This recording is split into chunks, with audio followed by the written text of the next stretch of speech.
नमस्कार छात्रों, आज हम लेकर आए हैं संचयन के पाठ नंबर 2, जिसमें कि आज हम स्मृति पाठ के विषय में पढ़ेंगे। स्मृति को सुनकर आपको कुछ याद आया? हाँ जी, याद का ही नाम स्मृति है। आपको पहले से कुछ याददाश्त हुई आपके बचपन में, आप कैसे थे, फिर आपने कुछ बचपन के जो कार्य किए थे वो भी आपको पता होंगे, और बचपन का खेलना कूदना, लड़कपन और घर में मस्ती इत्यादि, गांव में खेलना और कुएं बावड़ियों में घूमना फिरना, फल खाना, ये आपको अच्छे से ज्ञात होगा। छात्रों, जब हम कुछ भी स्मरण करते हैं, जब हमें कुछ हमारा बचपन याद आता है या कहीं की शहर याद आती है या कहीं का घूमना याद आता है, तो हम लगता है हम बैठे बैठे खो जाते हैं उन यादों में। उन्हीं यादों की यहाँ पर बात करेंगे। स्मृति पाठ, जिस पाठ के लेखक हैं श्री राम शर्मा। इनका जन्म सन 1896 ईस्वी में ग्राम पटरा मक्खनपुर जिला मैनपुरी उत्तर प्रदेश में हुआ था। इनकी प्रमुख रचनाएं सेवाग्राम की डायरी, सन 42 के संस्मरण, जंगल की जीव, शिकार साहित्य, एक बड़ा साहित्य इनने लिखा था जिसका नाम था शिकार। उस साहित्य के प्रणेता ये थे और इनकी कई रचनाएं थी। इनकी भाषा शैली बहुत ही, इनकी भाषा सहज, सरल और बोधगम्य, मतलब जल्दी उसका समझने वाली भाषा इनकी थी। इन्होंने अपनी भाषा में उर्दू, संस्कृत, अंग्रेजी और लोक प्रचलित भाषा का प्रयोग किया। जो लोग आपस में बोली जाने वाली भाषाएं जो होती हैं, आपस के व्यवहार में प्रयोग किए जाने वाली भाषा होती है, उसका इन्होंने अपनी रचनाओं में प्रयोग किया था। छात्रों, तो बहुत पुरानी बात है, सन 1908 ईस्वी की बात है। दिसंबर का आखिरी या जनवरी का प्रारंभ का महीना चल रहा था। उस समय ये अपने छात्र, मैं आपको इस पाठ का सारांश बताऊंगा। आपको यह पाठ पूरा पढ़ना है और अच्छे से समझना है। जो समझना अपने घर वालों से डिस्कस करना है, और अगर इसमें कोई भी समस्या हो तो मुझे फोन पर या मैसेज के द्वारा आप इस पाठ की समस्त समस्याओं का समाधान कर सकते हैं मुझसे बात करके। हम प्रारंभ करते हैं। तो क्या हो रहा था कि जब लेखक 1908 ईस्वी की बात है कि दिसंबर का अंतिम महीना चल रहा था और जनवरी का प्रारंभ का समय था।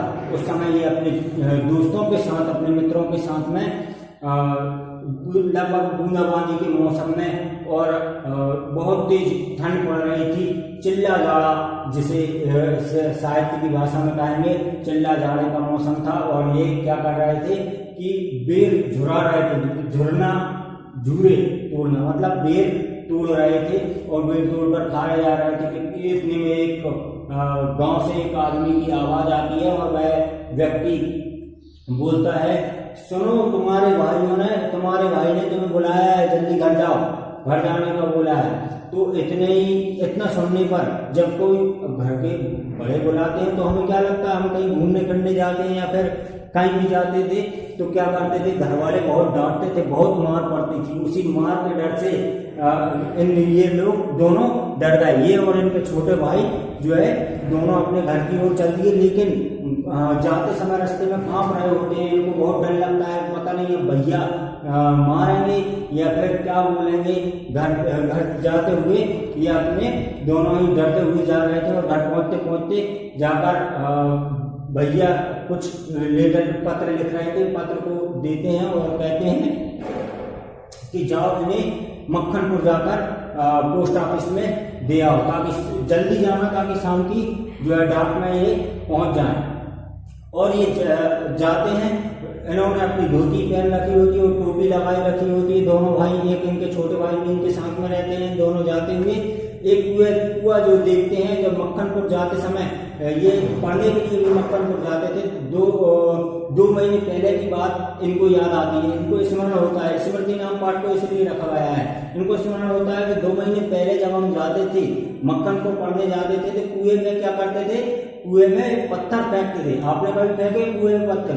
कुआ बिल्कुल सूखा हुआ था और ये उसमें लगभग में 30-32 फुट गहरा कुआं था। तो एक पत्थर फेंकते थे, पत्थर की आवाज आती थी, उसको सुनने की इच्छा इनको होती थी। सारे मित्र इनके क्या करते थे कि उसमें पहले पत्थर फेंकते थे, पत्थर की आवाज को सुनते थे, फिर उसमें चिल्लाते थे और वो चिल्लाने की आवाज भी स्वयं सुनते थे और आनंद लेते थे। ऐसा आनंद आपने लिया है? मैंने भी लिया है, आपने भी लिया हुआ है। जो कुएं में पत्थर फेंकने की आवाज और भी फल तोड़कर खाना, ये सब बचपन की जो है मटर गश्ती हम लोग करते थे। तो ये लेखक भी क्या करते हैं, उसमें पत्थर फेंकते थे। अब एक बार इन्होंने क्या किया, इसमें एक बार ये 2 महीने पहले पत्थर फेंक रहे थे, तो उसमें एक पत्थर फेंकने की आवाज आई, फिर इन्होंने चिल्लाया, उसकी आवाज आई और आनंद आया। तो चिल्लाने के साथ साथ में एक उसमें फुसकारने की आवाज आई, तो इनको और भी अजीब सा ऐसा लगा कि जैसे हिरण किसी शिकारी की आवाज को सुनकर उसके कान खड़े हो जाते हैं और हिरण देखने लगते। तो ऐसे इन्होंने देखा कि क्या हुआ, सांप की आवाज कहां से आई। तब दोबारा कभी पत्थर फेंका, फिर भी सांप की फुसकारने की आवाज आती। तो ये क्या करते, फिर इनका प्रतिदिन का काम हो गया है। ये प्रतिदिन विद्यालय जाते समय क्या करते कि उसमें पत्थर फेंकते और नाक की वहां से फुसकारने की आवाज आती, ये आनंद से सुनते। तो आज भी इन्होंने ये पत्र जो है डाक में देने के लिए मक्खनपुर जा रहे थे, जल्दी में जा रहे थे, लेकिन उनको कुआं को देखकर और याद आ गई कि यार पत्थर फेंकते हैं।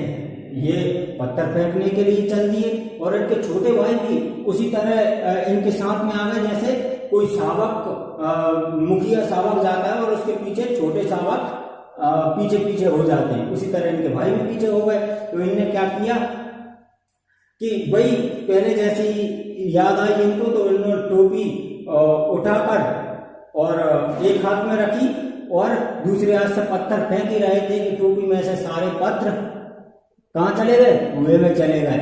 इनके साथ में ये दुर्घटना हुई तो इन्होंने अपने आप में बहुत डर गए थे ये कि अब घर जाकर क्या बोलेंगे, घर तो ऐसी मार पड़ेगी जैसे रुई को क्या करते हैं, रुई को धुनकते हैं ना। तो इसी प्रकार से इनको वो याद आई कि यार रुई की तरह हम धुले जाएंगे यदि हम घर पहुंचे तो, है ना। और अब क्या किया जाए कि नीचे अगर जाए तो नीचे सांप बैठा हुआ है, सांप फुसकार लेगा और हम मर जाएंगे। अब क्या किया जाए, किसी से बोलेंगे तो वो पहले मारेगा, इसके बाद में दूसरा काम होगा। ये डर गए थे, इन्होंने क्या किया कि अब तो जान की कुछ परवाह नहीं थी, है ना। इन्होंने कहा कि हो जो हो, मरना है तो मर जाना है, लेकिन क्या करना है, नीचे से पत्र लेकर आना है। इन्होंने अपने छोटे भाई को रोते हुए देखा, छोटे भाई को और डर लग गया और वो रो ही जा रहा। तो उसको आश्वासन दे कि मैं पत्र लेकर ही आऊंगा, मैं पत्र लेकर आऊंगा और तू यहीं रह। उसको पाट पर, कुएं के पाट पर खड़ा करके और वो नीचे उतरने की प्रक्रिया जमाने लग गए। एक खुद की धोती निकाली, है ना, स्वयं नंगे हो गए और भाई को भी बोला तुम अपनी धोती निकालो। दोनों की ये धोती निकाली और सर की धोती भी, अपने जो सर से बांध रखी थी वो धोती भी इन्होंने निकाली। निकाल कर लगभग में 5 धोती हो गई। एक धोती में चने बंधे हुए थे, वो धोती भी इन्होंने लगा ली, 5 धोती हो गई। और क्या किया, लेखक नीचे कुएं में उतर रहे थे और इनके हाथ में एक ऐसा डंडा था जिससे इन्होंने कई सांप मारे हैं। वह डंडा किसके समान था, वह राइफल से भी इनको बड़ा प्रतीत होता था और अपने डंडे पर वह गर्व करते थे और नीचे उतर जाते। वहां पर नाग देवता इनका इंतजार करते रहते हैं और नाग भी बहुत भयानक था। वह भी इंतजार कर ही रहा था कि कौन आ रहा है, वही आ रहा है जो पत्थर। इनको चक्षुश्रुवा इन्होंने कहा है। चक्षुश्रुवा मतलब आंखों से सुनने वाला इसको कहा है, लेकिन उस समय चक्षुश्रुवा ये हो रहे थे, ये नाग को देखे जा रहा है, नाग इनको देख रहा था और कुंडली मारे बैठे हुए थे। शायद वह शिकार का ही इंतजार कर रहा था नाग, और उसके पास में बाजू में पत्र पड़े हुए थे। इन्होंने और कुछ नहीं देखा, इन्होंने अपना काम देखा और क्या किया, पत्रों को उठाना चाहा। जैसे ही डंडे से पत्र को उठा रहे थे कि नाग ने डंडे पर 3-4 बार फुसकार मारी और कुछ पीप जैसा पदार्थ डंडे पर लग गया था। वह जहर और विष था। यह देखकर लेखक डर जाते हैं, लेकिन डंडे से पत्र उठाने की प्रक्रिया जमाते, जैसे पत्र को उठाते हैं तो नाक पुचकार देता है, फिर उन्होंने कुछ कोशिशें करने के बाद में और डंडे से सर लिपट जाता है, तो फिर उस पूंछ से हाथ लगता है, लेखक और डर जाते हैं। जबरदस्ती उन्होंने पत्रों को उठाया और उठाने के बाद में अपने धोती से बांधा पत्र ऊपर चले जाते हैं। लेखक भी थोड़ी देर बाद डंडे के सहारे और ऊपर चले जाते हैं। तो यह घटना या दुर्घटना आपको बहुत अलग लगी होगी, लेकिन बहुत ही मनमोहक है। ये आपके समय साथ भी कभी इसी तरह की घटना हुई होंगी और यही स्मृति वह अपनी माँ को सुनाते, माँ उन्हें अपने सीने से लगा लेती है।